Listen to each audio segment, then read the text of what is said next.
Good evening, good evening, good evening, and welcome back once again to another adventure, Conversations with Ed.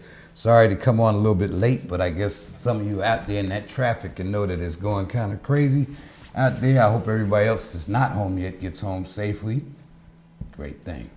Going to have a pretty interesting conversations. I say that every week. All my guests are interesting. But we're going to have a real interesting conversation today. I'm going to bring a young man up in a few minutes. I just wanted to once again, as always, remind you veterans out there that there are so many benefits available that we didn't know about. And you might want to just go over there to McGuire and check it out for yourself, okay?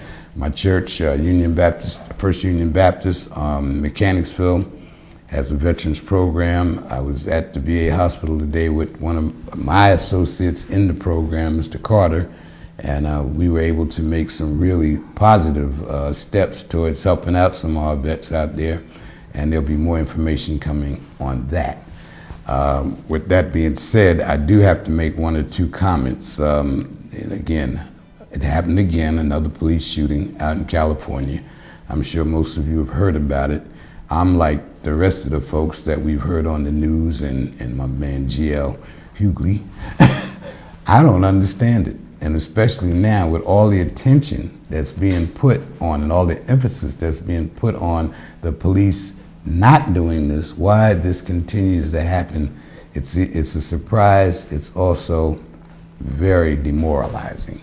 And we're wondering why these young people are out in the street doing what they are. This is exactly why, and it has to stop. Some kind of way it has to stop. Said my piece. The next piece is on the election. I don't know how many of you stayed up and looked at that debate the other night. I go along with everybody else. It goes in the column that says ridiculous, okay? Hillary stomped him. And I don't know, it seems to me that to be president of the United States, you have to have some qualifications. And so far, I haven't heard any. That's just my opinion. And like I said last week, I can't tell you who to vote for. I will push you to get out and vote for whoever it is you decide to vote for. But as far as I'm concerned, I'm with her. Okay, the guest that I have on tonight, I called him out. They're doing really well. I met this young man when he was in the situation that a whole lot of our young men are going through. And those of you who have been watching me for a while know that I used to do quite a bit with the Richmond City Jail under Sheriff Woody, the education program, and then just plain old coming in and counseling the guys and bringing in guests that might help them advance, and then generally just talking to them. I had the privilege of finding out that I helped John, who's also the head of the education department over there. But in the 5 years that I was there, we had over 2,400 graduates from the GED program. Marking curve higher than the city of Richmond. I think that's quite an accomplishment, and it shows what these young men can accomplish if given the opportunity.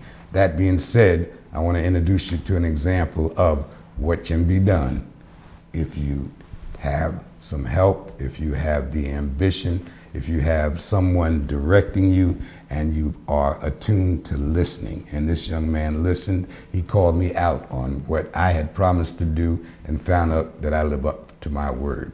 And he's taken his word and taken it a lot farther than I expected, and I am very proud of him. I want to introduce you to Mr. Travis Mines. Thank you.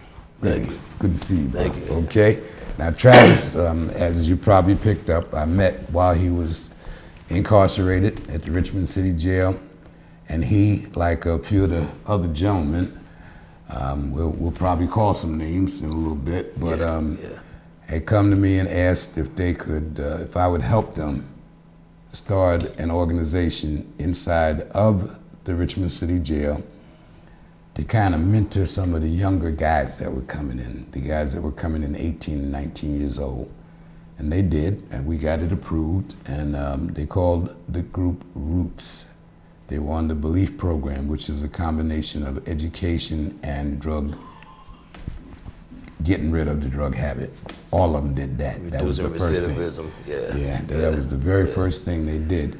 And they started working with these young men, and they formed the group, R.O.O.T.S, Reinventing Ourselves Outside of the System. And I have to tell you, they took that program outside with them and made it even better. And now they have branch organizations. They have, or I'm going to let him tell you some of the stuff they're doing. But like I said, I'm very proud of him and the organization as it's grown to be, and all the good things. Now you brag a little bit, and don't be afraid. Tell them some of the good stuff that you've been doing. Right now we have. You can also put the phone up too if you don't mind, okay? Because we want calls on this. Mm-hmm. We've helped over hundreds of ex-offenders re-entering societies with jobs, getting restoration of rights. We have acquired a food pantry where we are helping assist with food. We have a clothing closet. We do peer-to-peer support groups that focuses on substance abuse awareness, life skills, job readiness. And we were pretty successful with the job readiness all through 2012 up to now. Mm-hmm. Right, we've been pretty successful with placing ex-offenders with jobs, as well as finding funding to help some of them get their driver licenses back and so forth. That's outstanding. Now, with this push on, and maybe you can explain it a little bit, because I know a lot of folks have not been paying attention to it, this rights restoration. Yes. I know that there's a big push. I know that our governor is at the forefront. I know Miss Clovia has been running around. Cheers to you, Clovia, Miss Community. You're doing a hell of a job, girl. Yes, she is. All right, but explain that a little bit. Who's eligible and how you go about getting it? Well, right now, Virginia is trying to, the General Assembly had on the table where ex-offenders coming out to try to automatically have their rights restored. As you know, the governor restored about over 2,000. I think he's up to 13,000 now. Yeah, he's right away. And now they're going through the process where it was being reversed, that they fought against them to reverse that. Mm-hmm. So, initially what made applicants eligible to have rights restored, that if you was a non-violent offender, right, it was 3 years, and had to have all of your fines paid, be off probation. For violent offenders, it was 5 years.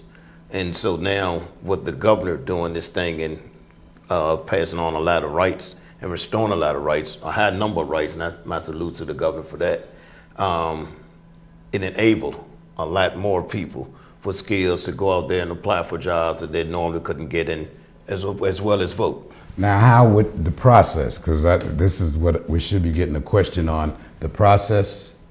How do you do it? How do you go about restoring your rights?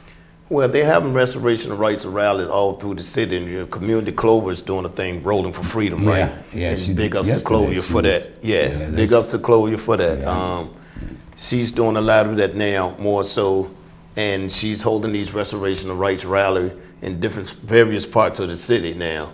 I encourage anybody who haven't had their rights restored to go out there, support that, sign up. Some of them, they are actually doing them right on site and having the rights restored. Are they restored right then, or are they filling out the paperwork and having to go in? A lot of them, they have to fill out the paperwork now. Initially, they were restoring some right then. Until this thing came about with the governor, where they tried to reverse what the governor had put in place. Well, you know what that's all about, right? Of course, voting power. Exactly. Voting power. I'm not ashamed to say that. That's exactly voting power. And see, that's something else that we were able to do while I was down there mentoring, was to get some of the guys, most of the guys in there, try to register to vote. To vote. Back then, we were trying to do that. And now with this new governor coming in, I think it's going to happen. And I had never heard of this before. And I'll tell the audience, you've listened to me for 8 or 9 years now. I had a problem when I came home from my activities with the military and got locked up for, supposed to do 3 to 5. Bobby Kennedy got me out with a phone call on a Saturday morning after 1 year. Connections, huh? My mom did. And she brought it up. And I just got sidetracked for a minute. I just saw my beautiful wife go by the door. So, but at any rate, tried to get a CCD permit. Yeah. And they told me, got a letter, and I went to court, so I had to get rights restored. I said, wait a minute, I've been out since, 50 years? I don't even remember the date. And I never heard anything about rights restoration, but anyhow, now it can be done because I'm a resident of Virginia. I want to hear about some of the activities that you branched out into. You were telling me about the young man today that has the new organization. Yes, organization called SAFE, and SAFE, and I have Mr. John Gould, Mr. Kenneth Harris, and Mr. Michael Hart, who are the founders and co-founders of the SAFE program. And I have them on at some other point, right? Yeah. Unfortunately, they were able to make it today. But kind of get back to this restoration of rights, and if I can, into, this mayor-elect thing. It's a lot of candidates out there with the whole debate and all this going back and forth with the politicians now, for the mayor, president. One thing, why we continue to push these rights and voting rights and have them restored. I did an article on a website called richmondjustice.org. Okay. And in that article, I was speaking about my process of reentry, and so many, was a voice for so many others who had to reenter society after being incarcerated, and noticing that our justice system was not only locking us up, but they were also locking us out. And to the point that they was locking us out, where they was slowing up these processes of having rights restored. We had Michelle Mosby, who started the Bandit Box thing, and we supported that, which Miss Mosby, who's running for mayor at this time. Yes. And like I say, I'm not encouraging anyone who to vote for, but just to get out there and vote. What a lot of the reentry culture, African Americans as well, have a concern about is shedding light on the substance abuse, the mental health, and the employment, as far as this community, for the reentry community. Opioid addiction has been in our community for years. So since the 60s or earlier than that, right? But now that it's fell over into the suburbs and become national emergency. Yeah. Right? When this thing have plagued our community for years. My concern in terms of who I support in this process, will be on what solutions, what strategies they're going to take. We're taking a look at the substance abuse, mental health, as well as reentry process for ex-offenders, and just for the substance abuses and mental health. I said one time that we had an old saying that fish swim, birds fly, addicts get high. That's what they do, right? That's not a question. The question was, should society continue to shun and incarcerate addiction, or find more improved ways of treating it?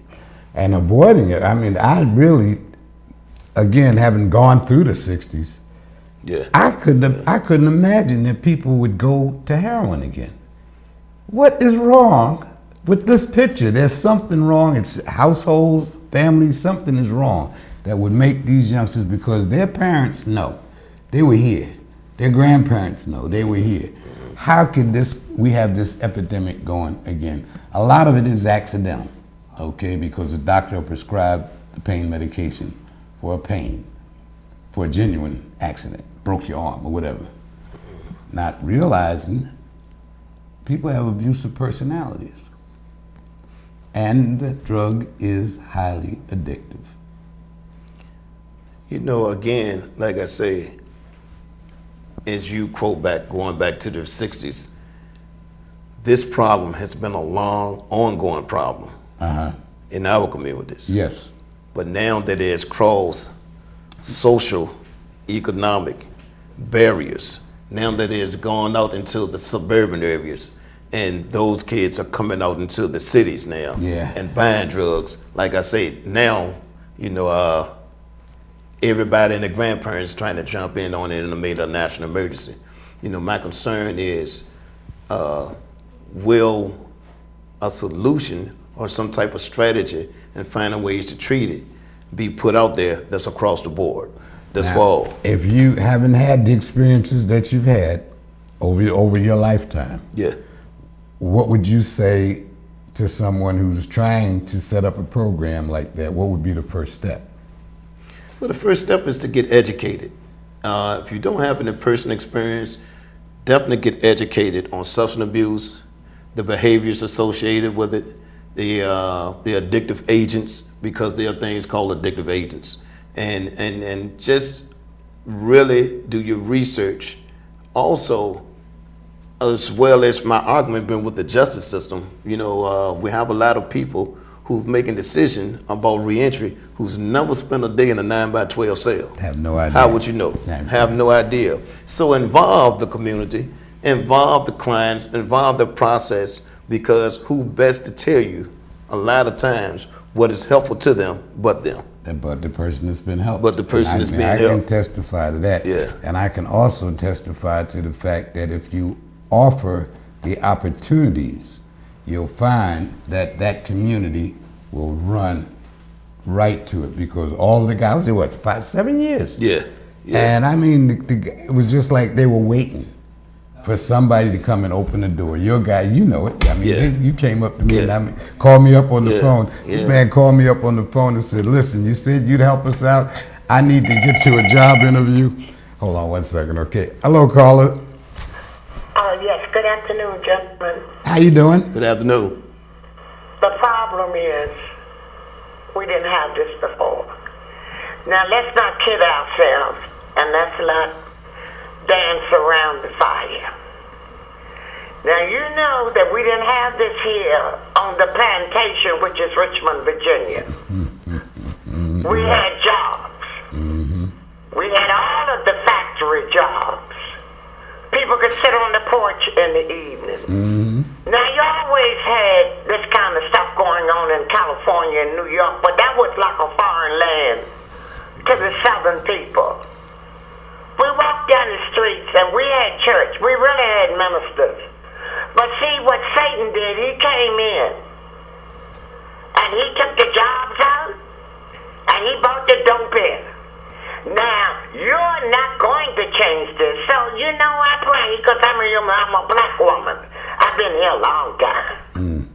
But this is not going anywhere, because even the babies are being born junkies.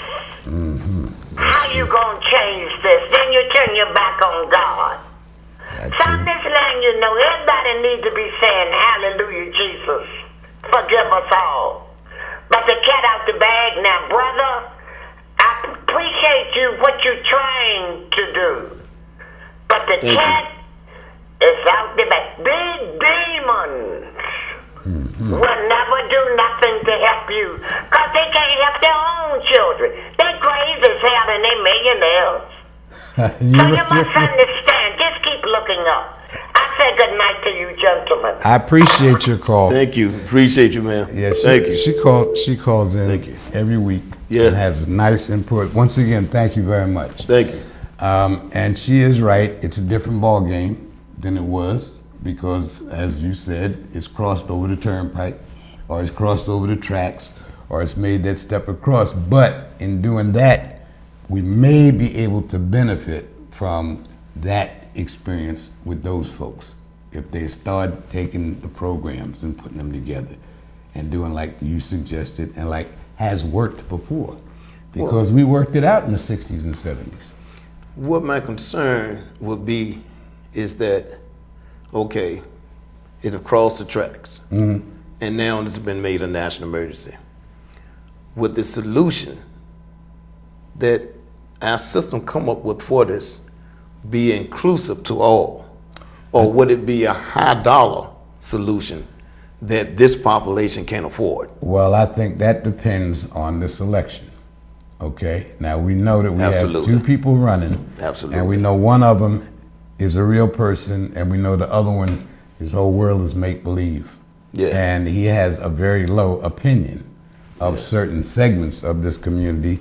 So I don't think that would be to our advantage. Being realistic about it, just from the statements and comments, and we need Democrats in. We need Democrats in who have shown what they can do. All of this business about President Obama being the worst president and whatnot, they will not admit that the man has done more than any other president in the last 60 years. Made life better for all of them. I agree. Made life better for everybody. And low, you know, they talk about I was listening to this again, to the debate the other night, and they were talking about the deficit, the United States deficit, $13 trillion. Well, that's not true, okay? It's been brought down. Obama has brought the deficit down. With those things are way not highlighted. Down. Oh, no, and plus he's done all of that he's done by himself because Congress would not help him. They said it the day he was elected. We're going to say no to everything that he does, and they've lived up to their promise. But still, he's done more for the whole country. He didn't specialize or socialize or pick who he was. He did it for the whole country, and he's still doing it. And I tell you what, when he leaves the presidency, he's going to continue doing it because he's a young man. And those are the type of mindset. That's the mindset that America needs right now, that we are starving for right now. Absolutely. But we're not in bad shape. That's the whole thing. Make America great again. America's in better shape than it's been in probably 50 years. Okay? Mm-hmm. I mean, look at the shape we were in when that presidency took over. I mean, we were buried, unemployed. I mean, everything. The banks closing, people losing their houses, the whole bit. The man brought it all back together. And that may be so. The thing I was really, like I say, my whole focus has been on reentry, substance abuse, and mental health. And you've helped quite a few people. Okay? This is what's really plaguing our communities, and I think the way I see it is that we're just behind the times. Virginia is behind the times in terms of treating addiction, in terms of what we recognizing, treating it, and acknowledging. Acknowledging it. No, not my son, not my daughter. Reentry. It's like now everybody in the mama system-wise is jumping on reentry programs that's inside of the jails. Well, here's the thing. Mentally, this is what an offender has to go through trying to do a program while incarcerated. Mm. It's one day your mind is on the bed, the next day you're trying to wrap it around treatment. We definitely need more treatments that's outside in the communities. Right, yeah, because there's no follow-up. Because, I mean, it's continued to be that prison industrial pipeline will continue to go. More money being poured into these prisons. And I really don't think that's the answer. Incarcerating addiction, and I'm telling you from personal experience, it's not the best way of treating. And I think that it's recognized now. And it's like putting a bandage on an open wound. Right, and it can get terribly worse, or it can get extremely better. It's just a matter of paying attention to it and doing something about it, and not feeling that, well, that's them, that's their problem. Yeah. It's our problem. Yeah. It's our problem. Right. It's our problem. The mental health thing, I remember Senator Deeds, and his son went through, Gus, and until then, mental health and the effects of individuals in the community with severe mental health. The more light is being shedded on it, and we have some organizations like Sarah Center, RBHA, Richmond Behavioral Health, that's trying to do things in terms of mental health, but we need so much more. People don't realize we've had how big one of our last murders in the city was committed by someone with severe mental health. And so it's like, a lot of times it appears to me that our answer, Virginia's answer to these problems has been incarceration. Oh yeah, rather than treatment. Most of the nation. So, and I don't know if that's just simply because they do not know how to treat it, or it's just going for the financial gain for it. However, this problem will be ongoing, right? I really think that the justice system knows that. And so it's money going one way. However, as I'm saying and noticing, now that it's crossing over into their own backyard, now it's becoming a national emergency. We're seeing opioid documentaries put out everywhere. We're hearing about record numbers of overdoses, overdose-related deaths, drug-related deaths. Celebrities, so many celebrities now. Prince, Michael Jackson, on and And on it, and on. and it just hit mainstream. But like I say, this is something that we have been beating the drum for years now. Now let me ask you this: You're a lot younger than me, okay, and you have this life experience.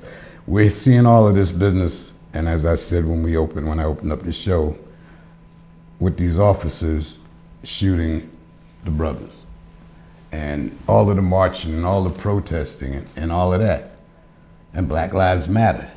But what about all these brothers shooting brothers? Well, what that to me is something that we need to be focusing on and directing if we have to do it ourselves. We're waiting for somebody else to solve that problem. But we live in the neighborhoods. And Junebug's got a gun. you know so-and-so's on the corner doing this, that, and the other. Absolutely. Now, see, when I was not coming up, but I lived in Brooklyn during the crack epidemic. And I lived in a housing development that was considered to be middle class, the whole bit, a lot of doctors, a lot of lawyers and whatnot. We didn't let dealers in that community. You could not come in there and sell drugs because we would run you out. That was not allowed. We're not allowed to do that. Our children meant more to us than that. And being aware, I was a musician. I knew what the game was with all of that. So I people know. And we made it very clear, and it was established that you do not do that in this community, period. What I see now, Mr. Coleman, is that we as a community now, a lot of us shy away from leadership roles and taking back over our communities because it's not popular to what's going on there. And so everybody wants to be popular and do what the crowd say. Well, and you get people who now, 30, 40, 50, 60 years old still fall into peer pressure. And pretty much that's what it is, right? Yeah. A lot of, we definitely need more people to stand up. In some of those other cities, when there's an injustice, we see on the news, North Carolina, Louisiana, Chicago, Baltimore, these people are getting together. They are organizing. They are speaking out. They are picketing. They are marching.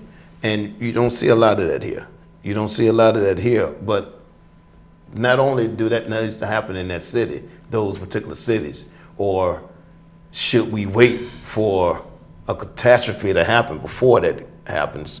I think, organizing and having a voice and standing up for things need to be done now as we see the issues need to be addressed. Well, I can tell you from on this side, okay, that is happening because you have more groups, more middle class if you want, African Americans who are now don't mind stepping outside and helping out. Before it was when you got to that the goal was to become the middle class, live the American dream, life and whatnot. And I was at in a party many years ago, and somebody asked a question, and one of the ladies said, "Oh no, we're not concerned about them. They're the little people." And I said, "What? The little people? Just because you have a good job and you make a whole lot of money, do you think that makes you better than somebody else?"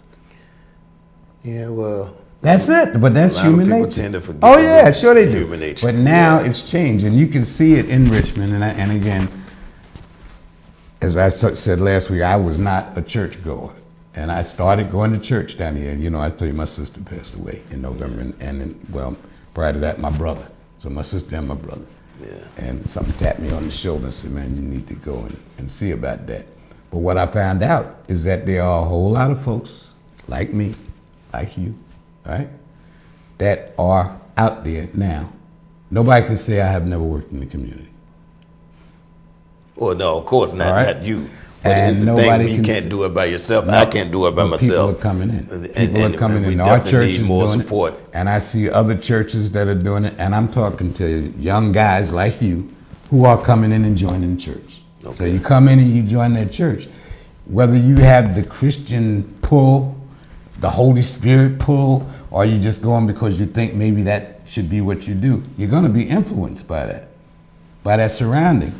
And that's going to help you get out, not you personally, but people in general who are not in this game, as they used to say. You know, you don't care about the other person. That changes, because once you get that Christian movement inside you. If my friends heard me talking like this now, they wouldn't know who it was, because that's how, again, I wasn't against religion. I was against the organizations of religion. When you see Creflo Dollar getting $70 million for a jet plane, to me that's just abusing religion. He's going to hell, and he doesn't even know it. He's living the life flying around. He does not know that as soon as that hand grabs him, it's not going to take him up. It's going to push him right down for all the. I mean, he's just one. You know, but now I found a place where that's not the issue. Our pastor, and like a lot of the pastors that I'm now in the position to meet, are real pastors, and learning something from them.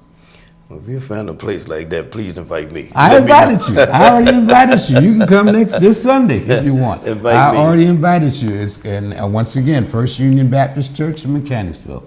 Pastor L. Yancey. Okay. And services start at 10, and we're out by 12, but we come out with a message. Okay. And I play congas with the choir. So You play the congas with the choir. Yeah. Absolutely, that's right. That's Gotta good. have some drum. The Bible says, bring a loud thundering of drums and horns. That's good. And there you go. So nobody's calling in. Doesn't anybody have a question for me? I hear my wife back there being smart. I should make her come out here and sit and tell you about this new book that she has coming out. Okay, I'll put it up. I don't know if you can see it. But she's got a new book called The Legendary John Chippy Chipman, King of the Goombay Drummers from the Bahamas. It's from the Bahamas? The Bahamas. They have in the Bahamas, they have a celebration. Most of the islands have a celebration that has African roots. Okay. And they call it Goombay. Okay. Hello, caller. Thanks for calling in. And how are you this evening? I'm fine and dandy. And how about yourself? I'm fine. I'm following this conversation, and I'm trying to see exactly what you guys are pushing. Are you? I know the gentleman there the young man has a very successful business, correct? Which basically works within the community. It's not a business. It's an organization. It's an organization, a volunteer organization? Volunteer organization, mainly comprised of ex-inmates, nonviolent inmates who had drug problems and et cetera, who went through the system and came out. Now they're grabbing them as soon as they come out, and they're bringing them into the fold. And what they're doing is they're showing them how to go on jobs, get a job application, how to go on a job interview, how to dress. They're supplying the clothes for them to dress. What kind of help do they need? I'm sorry, ma'am, didn't hear you. She said, what kind of help now would your organization need? From somebody who's not involved. We definitely need more mentors. We're getting a lot of more female coming in now as well. I think in the beginning, a lot of people wasn't cognizant of the female reentry population, right? Yeah. Which is becoming larger now. A lot of females are being released. We need more women to help mentor and foster some of the women that's coming out. Absolutely. Helping them with their transition to the outside. We always could use clothing. We always could use good facilitators who could facilitate life skill groups, cognitive behavior groups, substance abuse awareness prevention. We also have parenting groups. Is this making sense to you, ma'am? Sure. Best thing I've heard. Now, what about toys for kids? Do they need books? Do they need computers? Or keep talking, I'm listening. Yes, computers.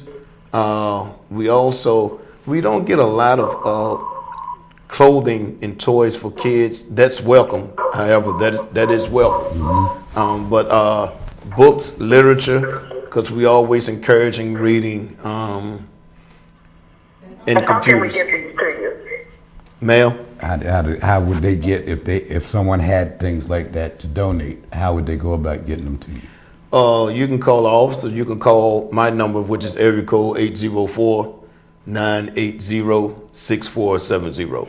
And I will tell you this, caller, if you call Travis or call the office and you have things like that, just like the Purple Heart Association, they'll come and pick it up. They'll come pick up whatever you have to donate. Yes, we will.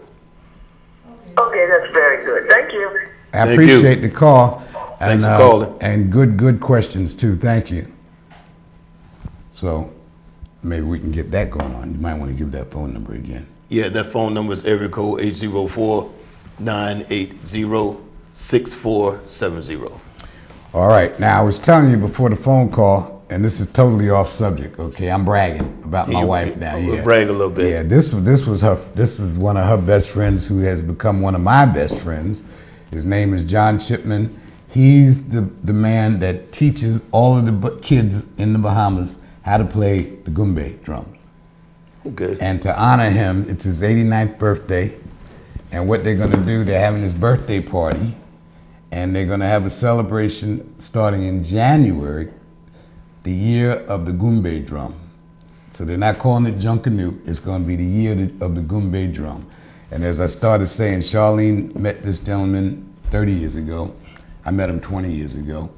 And we've been friends ever since, and every time we go down there, we have a chance to talk and learn something about Bahamian culture and the roots of Bahamian culture, stuff that we need to be learning here about the roots of some of our folks here who've done so much in Virginia, and et cetera. So she wrote the new book, and she also has put together a documentary on his life that'll be presented at the event. That's interesting, because I'm always looking to try to heighten my awareness about our culture and different cultures.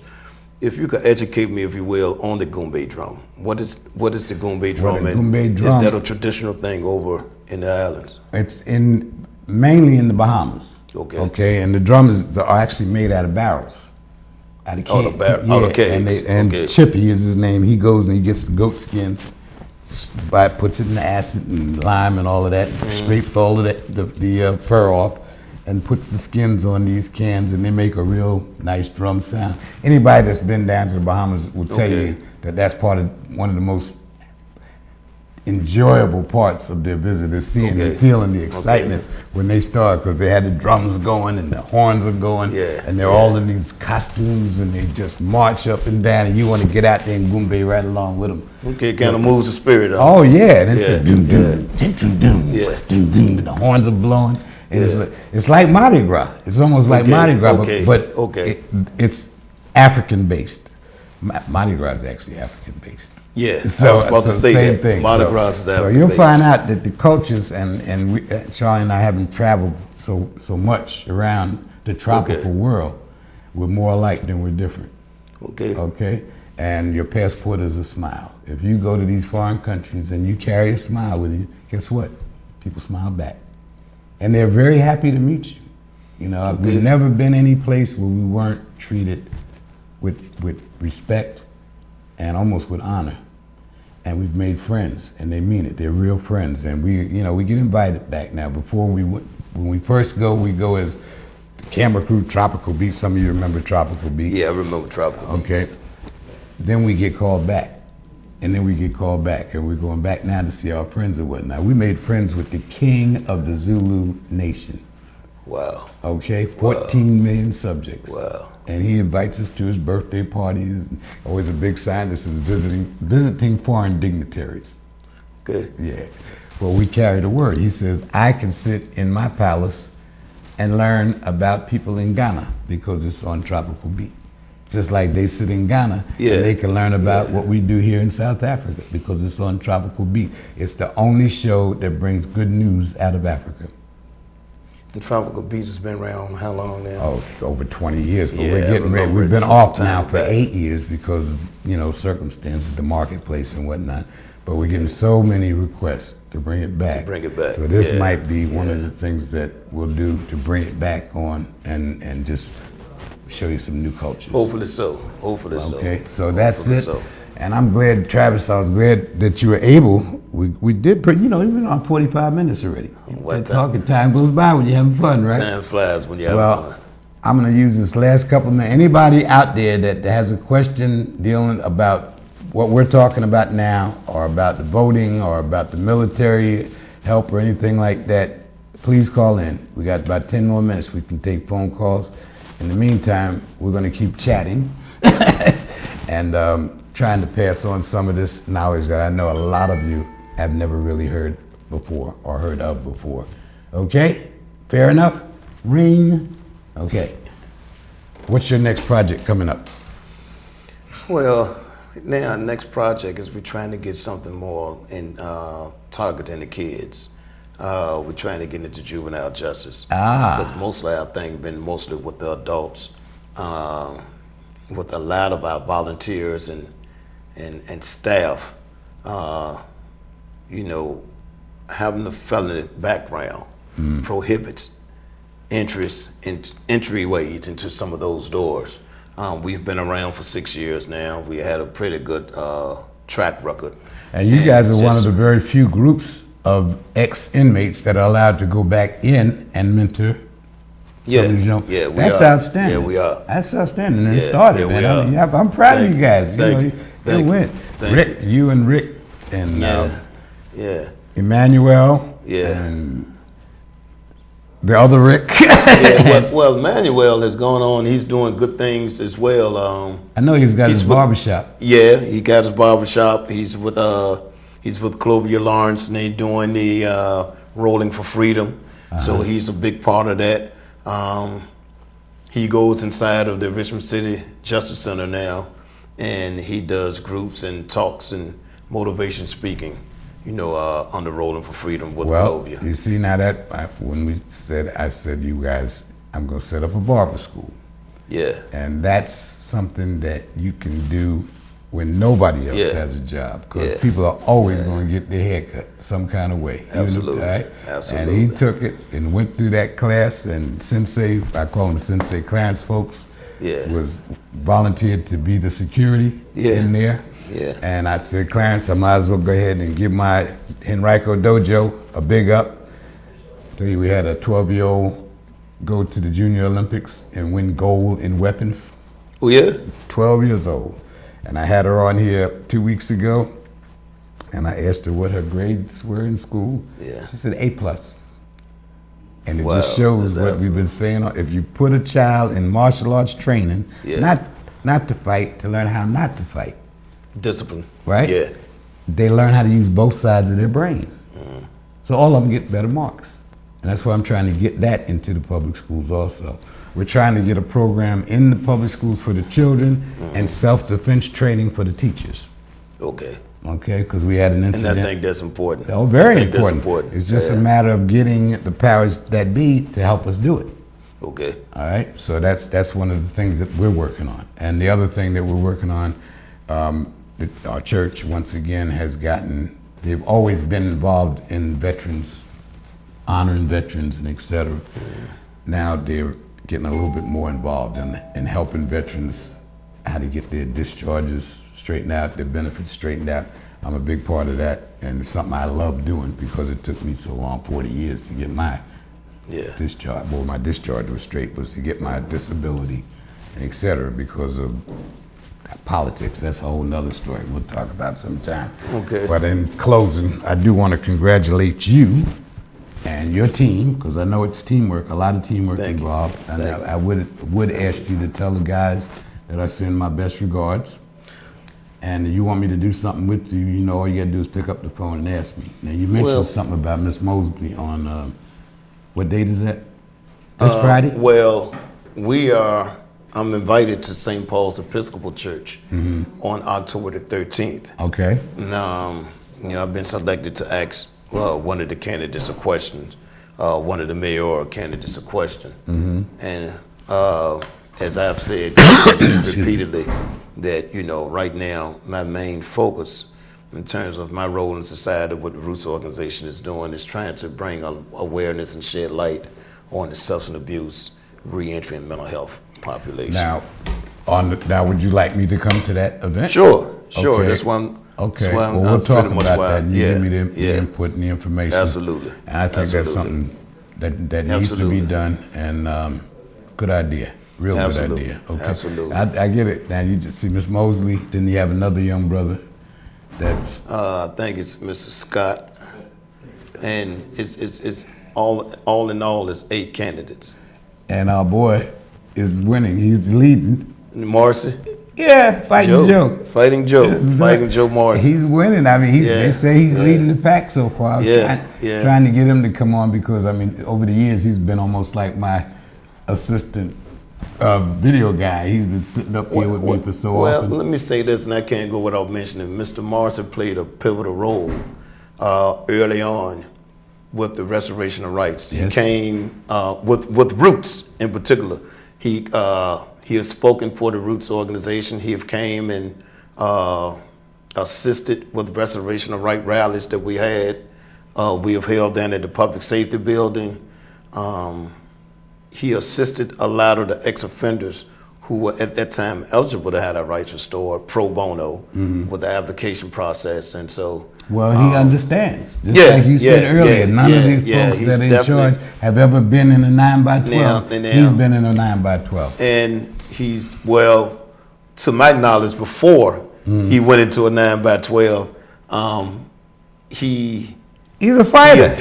He appeared to be cognizant of the issues of the ex-offenders, reentry, and substance abuse. And now we're talking about Fighting Joe, and we're talking about him in a friendship manner because he is a friend, all right? Absolutely. Now, that's not to say that we're going to vote for Joe for mayor, even though he's running. But if he does get elected, I wouldn't be that disappointed. Keep it real. Keep it real. Right? So there you go. All right, folks. This has been a nice sit down. Give me a chance to talk to this young man who I said it at the beginning. I'm very proud of, who has shown that with the proper help and assistance, we can bring all of these young men back out to a real role in society. We can bring them all out. And I just got the 5-minute sign. You want to say anything before you close out? Just encouraging any of those who have their rights restored to go out and vote. Please. This is a very important election. If you have any experience, you have any concerns, or any direct experience or exposure to the substance abuse, mental health, and reentry population, or someone in your family, please go out and vote. And if you have someone in your family that is in that situation, don't hesitate to call on or go to some of these organizations and let them help you. That's what they're there for. Help you get your rights restored, show you the proper way, show you how to go on a job interview, give you some direction on where to go for your job interviews, and then give you some training on how to get that job and keep it. That's the key. Not just getting the job, you have to learn how to keep a job. And that means a lot of discipline and learning how to learn your job and do it well. All right, so folks, next week we'll be running a rerun of the show we did about a week ago with Vincent Wynn, young musician and Christian gentleman who we knew since he was a young man, who's turned out to be very, very successful. We're going to run that show again. Charlie and I have some business that we have to take care of. We do have to make a living. It's nice to get out and talk to folks and help folks out. I spent the morning, as I said, at the VA hospital, going and introducing a new team member to the veterans program. I'm a new member, and he's a new member. So we kind of got together and went out and talked to each other, but also got a chance to meet some of the powers that be at the VA hospital and bring some of them on board to help with the veteran situation here. Sad to say, 75% of the homeless in the United States are veterans. Veterans, yeah. And we need to go out, do like my cousin that was down in Atlanta. We go down under the bridges and stuff and pull some of these guys out. A lot of the guys come out and they don't want anything else to do with the military, not realizing that they're cutting off their nose to spite their face. The benefits that you get if you fight for them when you come out of the military are outstanding, and they're now easier to get to. What I've found in doing what I do and you know, because I also work with the mental health and substance abuse over at Rubicon, and you know, we get quite a number of veterans through that. We've worked with quite a number of veterans, the R.O.O.T.S organization as well, and a lot of our veterans are, like you say, homeless, but also out there with mental health diagnosis. Oh, yeah. And it ranges from PTSD on to more severe cases like schizophrenia and beyond. Absolutely. And so a lot of our veterans are not getting the help that they need. You know, like I say, mental health is an issue that's really plaguing our community, and more so it's the undiagnosed mental health. And they need to stop opening jails and start opening hospitals. Connecting these individuals to services and getting them the treatment they need. You know, again, like I say, I can't repeat it enough about bringing awareness to mental health as well as substance abuse. Gotcha. And they so, go hand in hand. A lot of these things. Yeah, they go hand in hand. Yeah, they go hand in hand. Well, folks, I hope those of you that did watch, had a chance to learn something from this conversation. And I thank you for letting us come into your home once again. As I said, next week will be a rerun of that show with Vincent on. We got a pretty good bang on that one. Folks were very interested in what he had to say. And so we'll do that one over, and then I'll see you again the week after that. We'll continue on, and thank you. Tell your friends, got 2 more shows to go. Okay? Got 2 more shows. Don't forget to keep your eyes open for the new book from Miss Charlene W. Coleman. Yes. And you'll be able to get that within the next week or so.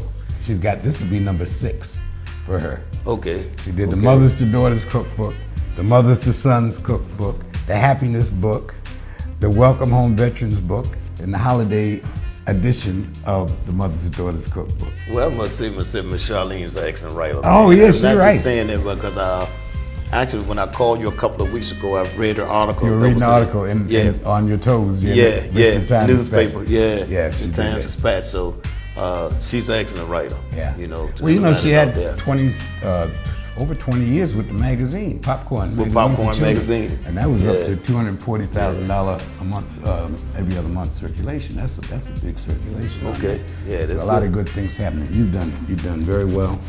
And like I said, you keep it up. And if I can help, like I will come out Friday with you and see what we can shake a trio on that end. All right. And see what else is going on. This has been good. Appreciate it. Thank you for the education on the drum. Oh man, that was real enlightening, man. See, and a lot of people don't realize. Like last Sunday, we went to nephew's going away party. He's going to go run the education program for the Zuckermans. Yeah. They put $1.5 billion into the account. Made him the president and CEO, and said your job is to make sure every kid in the United States has a computer and is as education available. And he's like, and I think that's awesome, man. But they opened the museum last week, so at Malcolm X Park, they had a celebration with the drummers. Okay. And one of my buddies, a guy I just met, said, you drummers? Yeah. Come on, let's go over to the park. Well, we went over there, climbed all those stairs. Again, there must have been 200 drummers.